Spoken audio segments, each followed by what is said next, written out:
Ayan, magandang tanghali po sa lahat. Ayan po, nandito na naman po tayo sa tuktok. Ayan, yung may mga tuktok at nasa tuktok po tayo. Ayan, kitang-kita po, nandito tayo sa taas upang maggawa na naman, magtrabaho bilang isang finishing o finisher. Yan, tagapagtapos. Yan, so ayan, papakita ko lang yung aking trabaho at sa aking kinatatayuan po ay naririto po tayo sa labas ng building kung saan nakatapak tayo sa scaffolding at napakadelikadong trabaho. Ayan po. Doon po sa aming mga pamilya na construction worker, huwag nyo po binabasta-basta kami mga construction worker.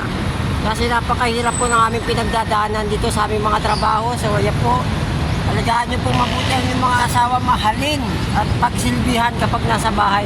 Lalong-lalo na sa araw ng linggo yan. Yan po si vlogger. Ayan, wala po tayong masyadong pa ngayon. So, upload. Yan, kaya pagtsagaan na natin itong walang kakwenta-kwentang video kung saan tayo ay tutulay sa daanan. Wait. Teka lang. Ayun po. Ito po, tayo nagtatrabaho. Nakita niyo ang tulay na yan.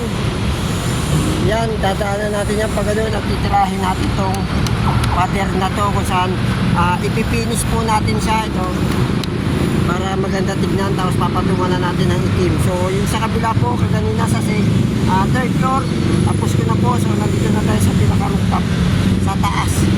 So andyan yung KFC, tinatawag kong KFC.